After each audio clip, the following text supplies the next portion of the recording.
the cloud. Hi, I'm Jack Skeels, CEO of Agency Agile. Welcome to the Agency of the Future, hopefully your agency of the future. Let's get started. A real quick note to those attending, if you use the Q&A panel, that seems to work best. If I totally welcome questions, so please do bring them up. I'll have that open on the side of my screen. There we go. There it is. And you can also, usually it works to raise your hand. I do have the participant list open and we have a nice group attending. So a couple of familiar names as well. So hi to you guys who are familiar. And I think that's about it. I will have a little bit of time at the end, hopefully, to take questions, but feel free to jump in during the presentation as well. So, and away we go.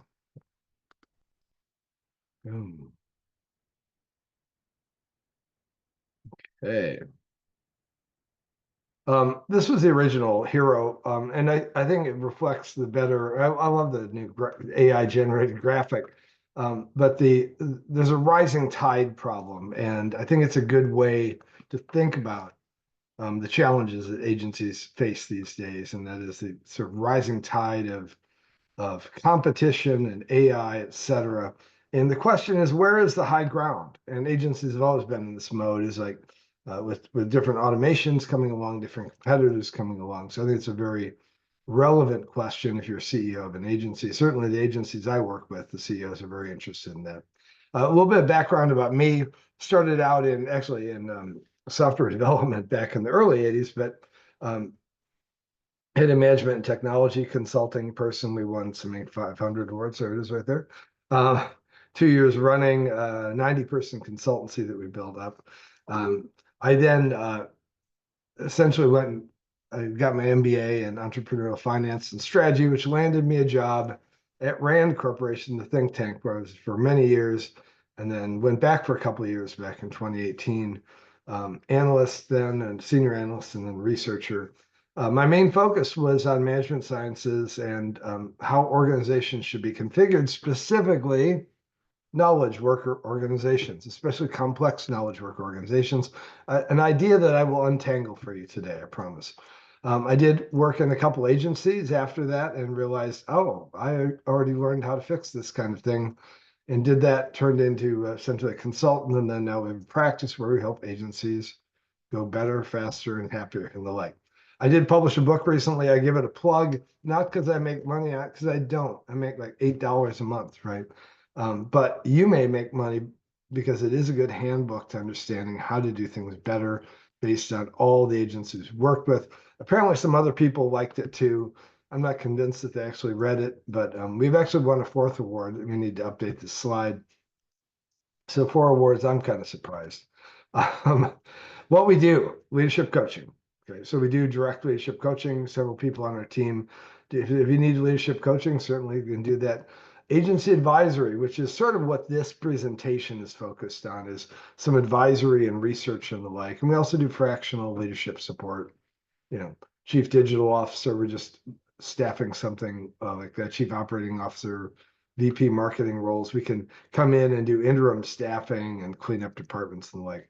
And the one that we're most famous for is the last one here, high performance, sort of agile inspired. Our name has agile in it. We've gone way beyond agile, but a delivery model, how to deliver better, faster, happier as an organization.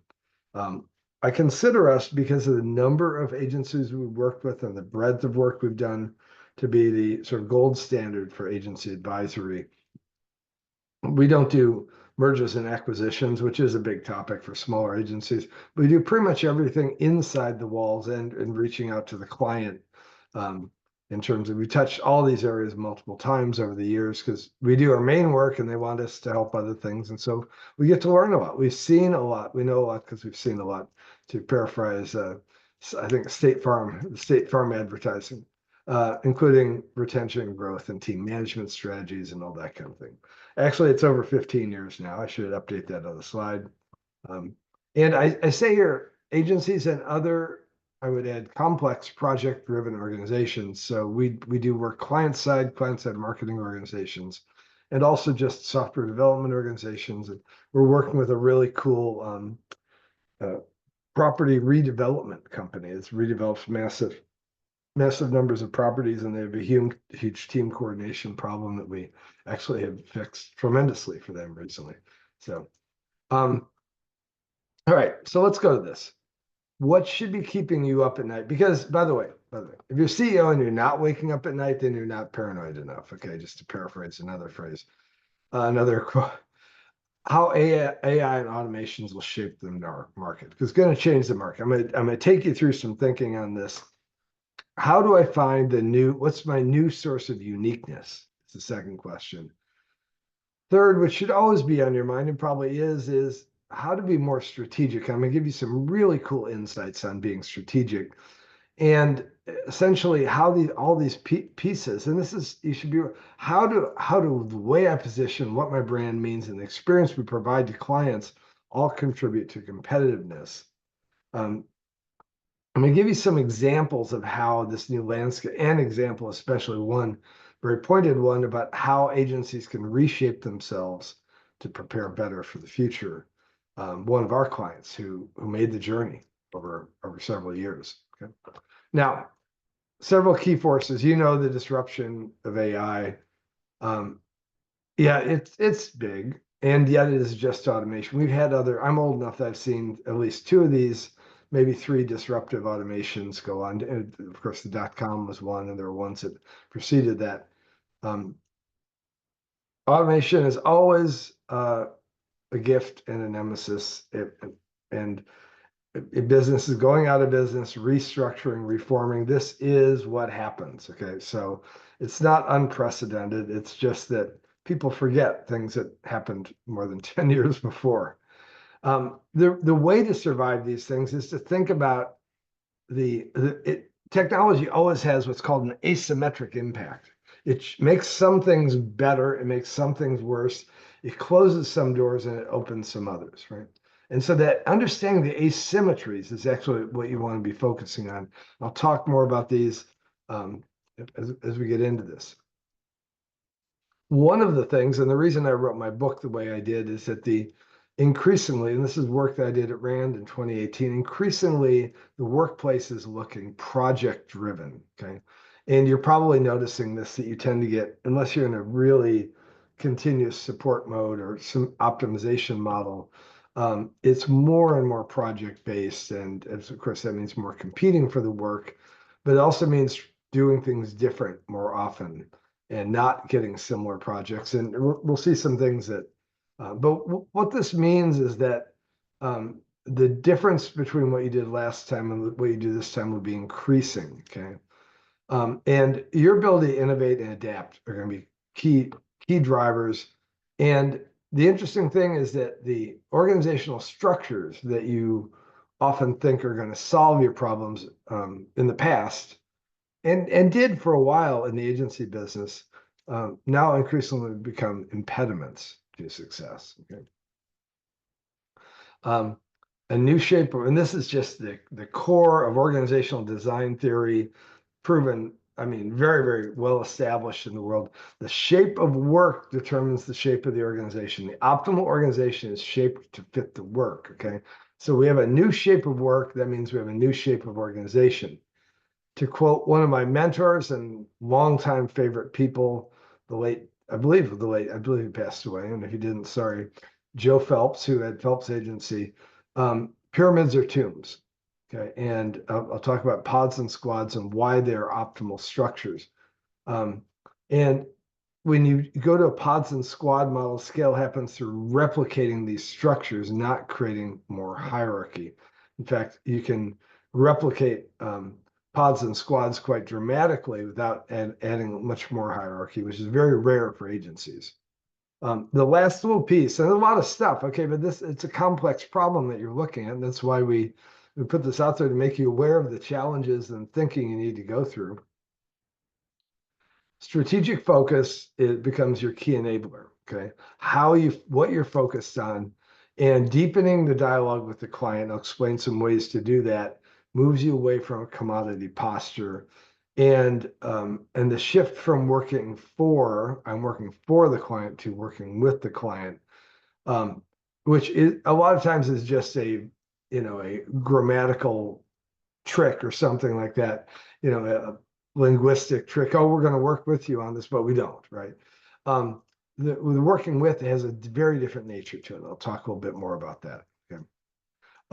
The other thing that I want to mention is that people are trying to do things, and knowing what I know from the research I've done and all the agencies we've worked with, and my background as an organizational researcher, I see some things and I think, well, you may not be worse off, but you only have so many chips to lay down in terms of what you focus on. I'm not sure that they're very good bets compared to how do I get my organization in the right spot? Okay. This is still a thing going on, value-based pricing. I believe this is the kids' end of the pool. Okay. You may get, by the way, it tends to make you look more like a commodity, but it uses some basically behavioral economics tricks and that kind of thing in terms of decision making and all that kind of thing. And you may get a little bit of extra revenue off of it, maybe not extra margin. Um, it may help close a deal or two faster, but it isn't a technique that changes the landscape for you. And a troubling one to me is productizing services, which this is really what's called the front back organization model. And remember I told you the kind of work you're trying to do and the way you've got to be in the marketplace needs to be reflected by your organization structure. Front back organizations are not designed for what the future landscape for agencies looks like. So it's a structure function mismatch. One of and we actually know of at least one situation where the shift to that actually made things worse for a bunch of reasons. There's a natural level of chaos, and front back organization models um, don't do well with high velocity short form work. Okay, deadline driven. They're designed more for, like, General Electric is a great example. The whole company of a front back organization model, but it's not a project driven short form work. It's a product driven model. Okay, that enables some innovation. But if you think of yourself in the business of providing repeatable services, you're actually going the wrong direction. And that is because I think every young or up and coming agency executive that I meet wants to create a scalable agency factory, right? And the factory model is exactly not what you want for today's situation. So all right, so I'm gonna take it through some of these topics. I'm gonna go pretty quick just to keep our time down and the like. Um, but I wanted to get through that preamble. Of course, the elephant in the room is AI. And there are a couple of ways to slice and dice this. I'll give you all of them because I'm not sure which diagrams work best for people. One is we've got unique work versus repeatable work on the vertical axis. We've got simple work versus messy work on the horizontal axis. We're going to repeat these dimensions in a minute. But simple, repeatable stuff was where we used to automate all the time because it is repeatable, it's simple, we do it over and over, and the investment in automating it, okay, paid off, right? We could do enough of it. And even things like QuickBooks, okay, QuickBooks, the accounting package for businesses, there are enough simple things in QuickBooks that paid to spend all this money to implement them into a software package because they could repeat and sell it over and over. And so the computer, it does it all. Now, as we move into doing unique work that's simple, we get machines helping people. This a lot of times is physical automation and the like. When we move to messy work, okay, that's repeatable. We see machines help people, people help the machines in this situation. People feed things in, this classic old, 1960s factory. We've got some automation stations and people are feeding things in by hand, right? Because the machines didn't know how to transfer things between them. The technology wasn't there for that, right? So people have to get in, help the machines, or help the machines interface with what we call the messy real world. Now, the high ground here is that people who help people do the work. And this is people doing people work, okay? And it may interface to the left or below that, okay? And you can think of AI and automation as basically, we're just encroaching on these two areas here, okay? areas where simple work that AI can adapt to some degree to the uniqueness, right? And things that are more repeatable but messy, it's the cost of training AI has gone down, right?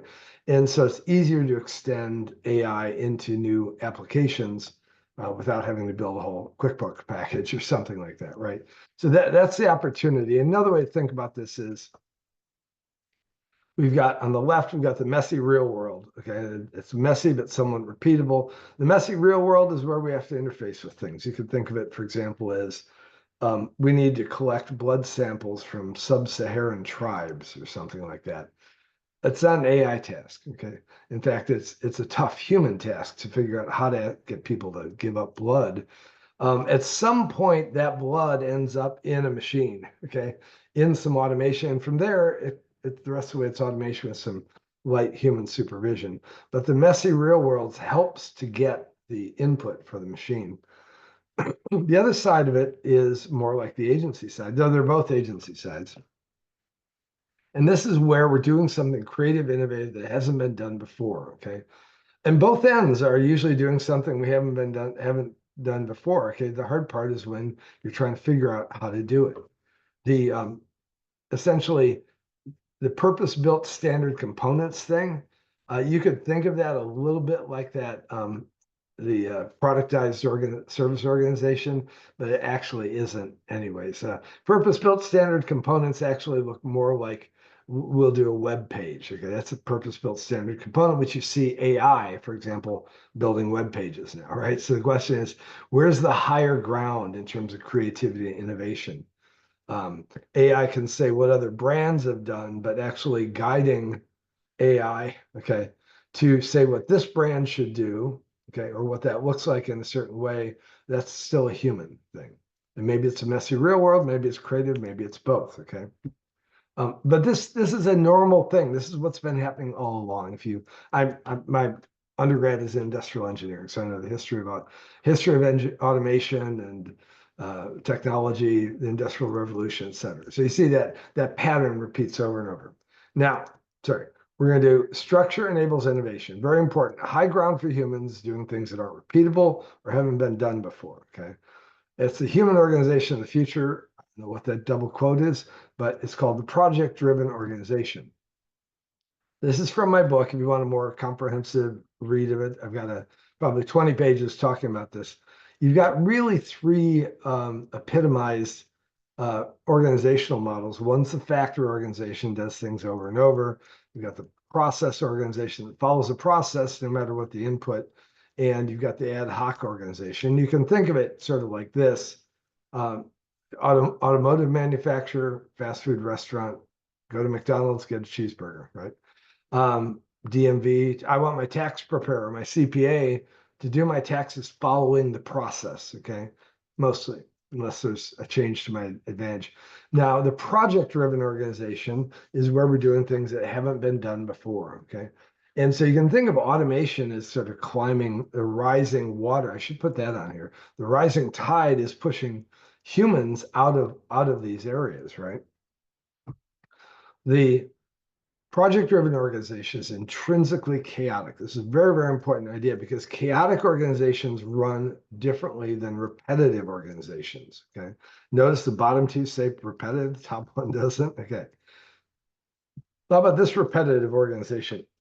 Is it really a repetitive organization? How did Tesla do what it did? And I know Tesla's not popular. I apologize for those of you that hate Elon Musk, and I get there's some deplorability at least a little, if not a lot.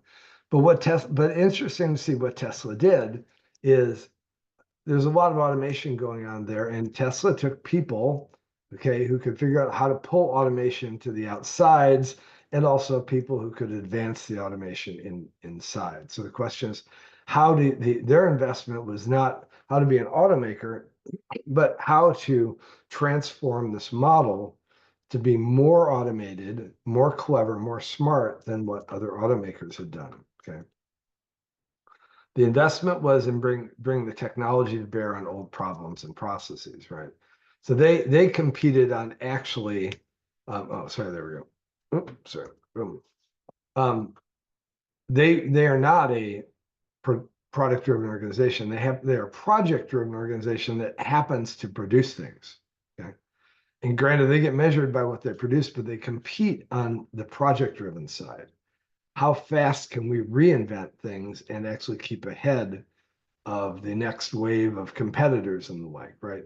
So they've created the market for these cars. They have some first mover disadvantage stuff that they're dealing with. Who knows?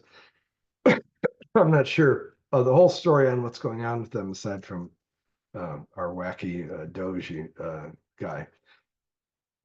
But Tesla uses a flat organization model. Why? Because it works best for project-driven organizations. So it's a very key idea. This has been around for a while, since the 1950s and 60s, is pioneered by a guy named Henry Mintzberg, who in 70s or so wrote a book, several books on strategy and structure. And one of my favorite strategy authors ever, and often thought as the godfather of organizational theory, if you will, organizational industrial theory. So dominant model. So the project-driven organizations exist. Movie studios operate this way. NASA operates this way. And of course, advertising, marketing agents, digital dev shops, et cetera. Okay. And the essentially certainty and uncertainty, this is the chaos, right? Okay. Certainty defines it. So if we have very high certainty of how we do it with a certainty of what we're doing, that's the product, repeatable producing products business. If we certainty of what we're doing is low, but how we do it, this is process. Okay, the process-driven organization. On the other side, and these are those other two axes. So another diagram, another version of that diagram, project-driven organization deals with the uncertainty of how we do it, always figuring out a new method. So it's not a repeatable model. This is why the hierarchy and pyramid don't work. Now, it's different than most other models, and hierarchy doesn't work because pods and squads do. Product and process-driven organizations, one's called a mechanical bureaucracy, I believe it's called, and the other's called a professionalized bureaucracy, but they are primarily structured as hierarchies. They can be improved on, but in general, they work fine enough. In that form, project-driven organizations, when you study them, have a very different characteristic. Pods and squads that flex, and they're very group-oriented, collaborative. They don't try to plan too hard. They try to just do work. And in a way, this is the theme of Agile, if you will. You'll notice this is what attracted me to, I'd used Agile for a long time, but attracted me to Agile as a way of thinking about how we should be operating, different. In fact, at the most extreme, it turns out that the structure does, in fact, matter tremendously. Now, this also means different culture and different people. You may have been hiring for people that want to drive the organization. Those are not the kind of people that actually work well in project-driven organizations. So the mentality, for example, we tell clients when asked to not hire senior project or program management people. Okay, why? Because they're going to push towards the pyramid that establishes their power and position in the organization. Instead, we want highly collaborative, mid and junior level facilitative type managers and the like, and that helps launch teams off to better outcomes and the like. Okay. Now, tie it all together here. Here's my tie it together slide. Boom. AI is attacking this. If you live over on that side, you're destined to produce like that side. Okay. Organizational form determines output. It also determines market to organization mismatch. Okay. So as the market moves, you're going to be more and more mismatched. And the things that you're going to be relying on is repetitive processes. Boom. Say hi to the shark. Say a few words about pods and squads. In our world, and we've been doing this since we first did it with Lane Terlever, a Phoenix-based agency, about 100 people. It was a tremendous success for them and for many of the others we've worked with over the years. A pod, and this is because of the nature of agency work, a pod is 25 to 45 workers and managers. It has within it squads, okay? And how to do that's a whole different story. but essentially it's a designated set of clients, and the pod largely manages itself with some external facilitation advisement. Okay. A pod will be handling 500 to 50, I'm sorry, 50 to 200 simultaneous projects and require very little direct managing. Mostly people in the pod are doing work. Okay. Squads are so the ad hoc teams that form workers and managers that get work done, usually like a client-focused pod or project-based pods. They flex, they form, they unform, all that kind of thing. But it's an optimal model to get a bunch of people aligned and get the work done well. Okay. Now, how bad is your structure? Here's why pyramids fail at innovation and actually being flexible and adaptable. It comes from what's called the matrix management model. Okay? Matrix management model is a very simple idea. It was like, well, hey, I've got my manager and one of my workers doing a project, right? And matrix management said, well, wouldn't it be helpful if we actually got some other input from other managers? And this proliferated, and once unleashed, the matrix grows. And so now um, we've got a bunch of managers, okay, and essentially, oops, we went too fast. Sorry, I had a delay in building. Essentially, all of a sudden, I've got a bunch of managers involved, right, and a bunch of team members, and this is no longer a hierarchy. Okay, and what ends up happening is any one worker in that group can have multiple managers.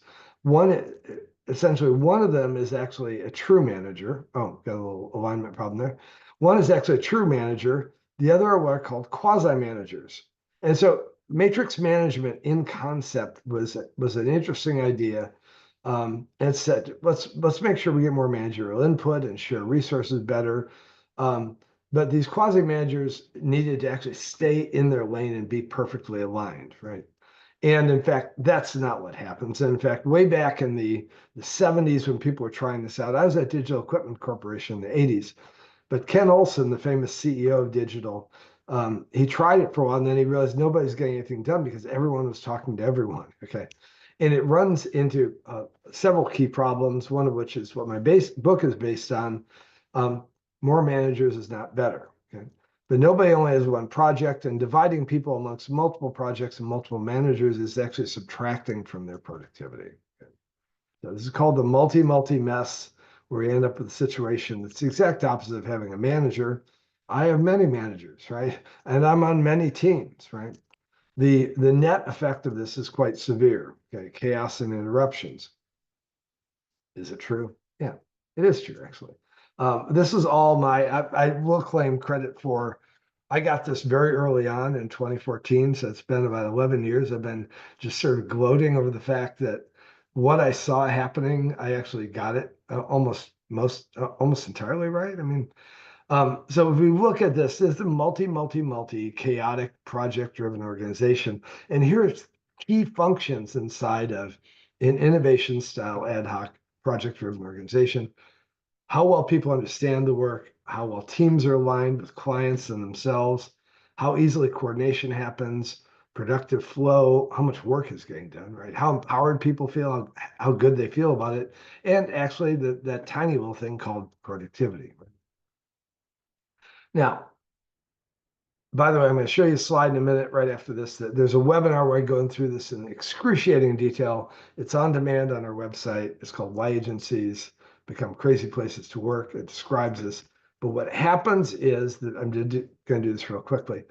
See on the top, 5-person agency, 25-person agency. All the words are still really nice. 50-person agency, things get hard. Okay. And then 100, it gets worse and worse as they get larger. Okay. And this is what we call the hockey stick of agency misery. As we get larger, the multi thing becomes highly chaotic. Okay. And as you increase work complexity, it makes this even worse. And agencies have highly complex, short form, multi-project, multi-client work. Okay. What we tell the funny thing is, I always wonder why I'm the only one in the room, or one of the few people in the room that sees this. Now, when I start explaining it, managers will nod along and leaders will as well. But I'm the first person bringing the topic in. One is, they lie to themselves about matrix managing being efficient. It's not. Okay. It's essentially highly taxing. We call it the manager tax. Managers don't align on priority well, especially when they have their own personal interests, personal clients, that kind of thing, right? The dividing of attention that goes on with workers and managers is actually very costly. Multi-allocation is very costly. Switching from one work to another is costly. And having more managers on it, okay, doesn't mean better managed. It means overmanaged. And that hence my book, Unmanaged. Um, None of these things positively affect productivity, innovation, culture. Okay. Essentially, your ability to innovate in a highly chaotic organization goes down as chaos increases, as the level of managing increases, and structure promotes that. We've proven that over and over.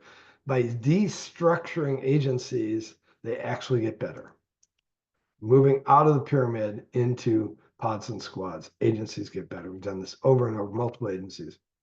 Why agencies become crazy places to work? More on it on demand on our website, agencyagile.com, on the cleverly page on demand webinars, I think is the name of the page. It's a game changer. Okay. Also, homepage, scroll down, you'll find case studies. I think there are a dozen there at least. Two that are really good that talk about the shift from hierarchical control or other people trying to do other agile methods. Hello World, which is now Merkle, they use all our techniques and the like. And WPP, which is now VML YNR, I think, Global Team Blue. We did a whole thing with a 900-person digital team. And again, squads and pods, a wonderful model, worked fantastically, still working for them. Quick, we've actually done work client side. This is a case study from pharma marketing. And we took their multi-project, multi-managed organization, and they were having all the classic problems that agencies have, right? And we went in and did our diagnostic and shifted the way they coordinated and destructured and all that kind of thing. And you can see net volume increase, well over 100% velocity increase in producing things.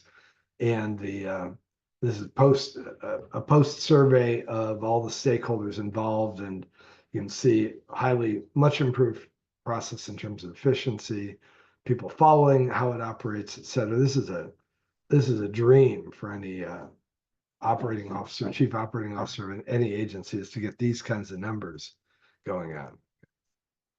Now, structure matters, okay, and actually how you behave, okay? What the experiences that you provide to your client matters very much, especially around this thing, which I dubbed the sort of commodity trap of commodity competition. Okay? There are two reasons to get out of the commodity business, okay?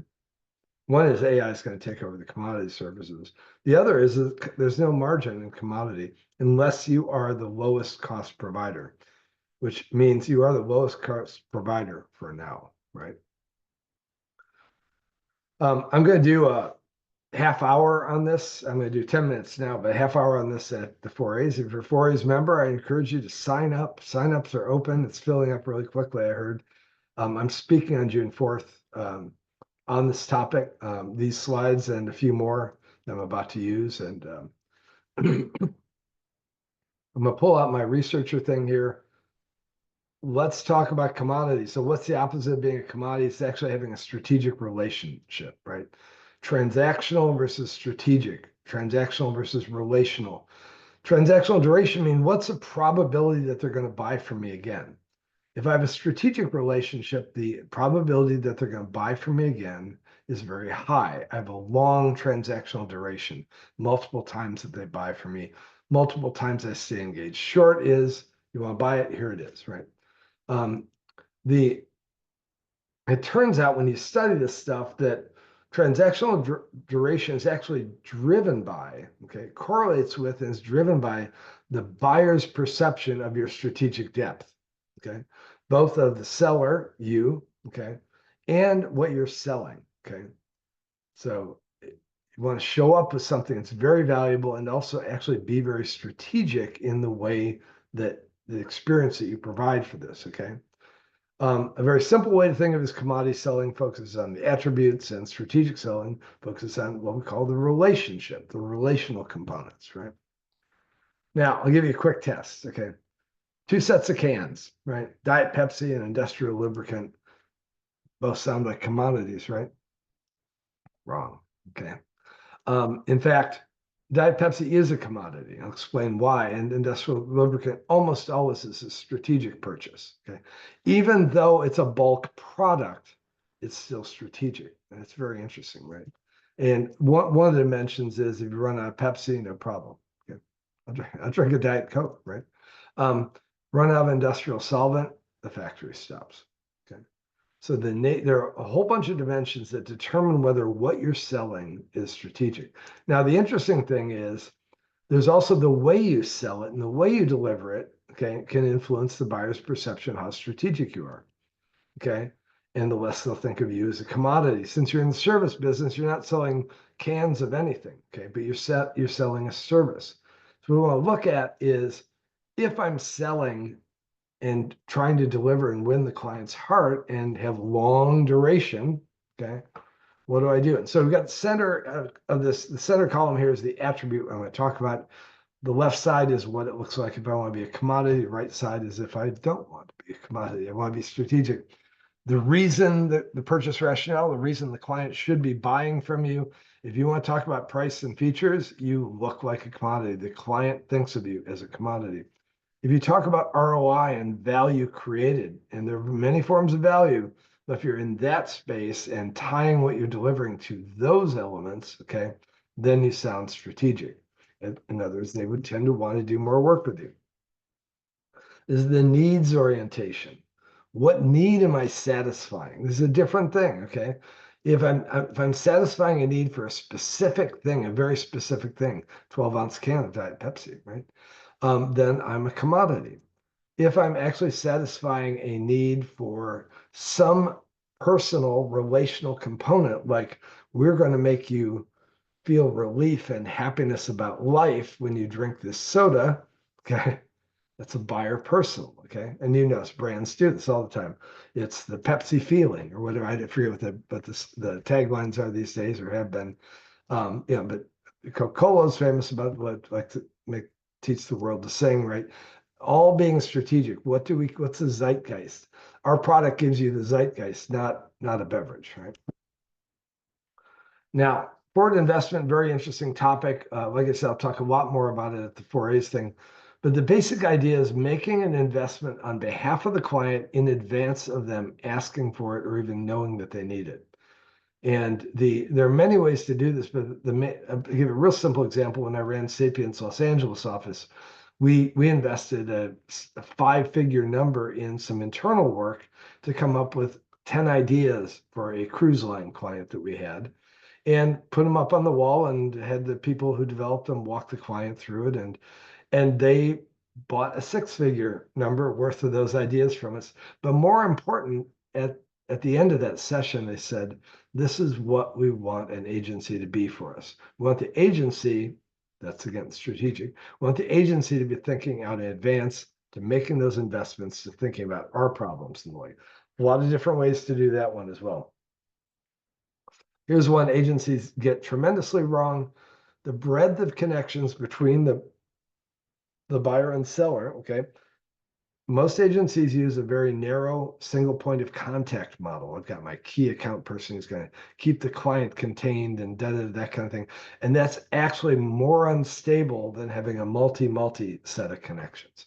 The consultancies know this as well. Literally, the more connect points, the research shows, the more connect points you have inside the organization, the more stable your engagement is. And connect points, the deeper the connect points of those multiple connect points. Depth matters, but breadth matters more as a primary determinant. Level of work integration. On the left-hand side, we've got the big reveal. Okay, got the assignment we'll see in 4 weeks and show you what we've come up with, right?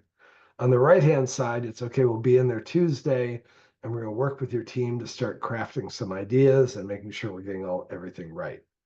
And in the end, on the right-hand side, it will feel like it was created together. It's integrated. And the big consultancies will actually go so far as to author things and then put the client's name on it, right? So we did it for you, and here you can take it, which would be forward investment and high work integration. Why does this matter? Because it drives some very, very important things. Buyer interdependence. Okay? Buyers that view you as strategic also view them as being interdependent with you. They want to make decisions together. You have a high competitive advantage, which means you've got pricing power as well. And this is, in fact, and this is out of Future of Agencies, the webinar series I told you about. A relational transaction model in the management consultancies. They nail it, long-term investment for investments, customized services, all kinds of things like that. Agencies are trapped in the transactional side. You don't have to be, but this is what happens to agencies. Compete like a consultant. Find the new high ground. In fact, you have the ability as an agency, because of your DNA, to compete better than consultants. And you think about these 5 key dimensions. Be about value. How do you create more value inside their organization? Don't wait for them to ask. Be proactive about it. Be a teacher. Okay, drive them forward. Invest in actually bringing them things that are interesting and make them think. Even if they don't buy them, the fact that you did it changes their perception.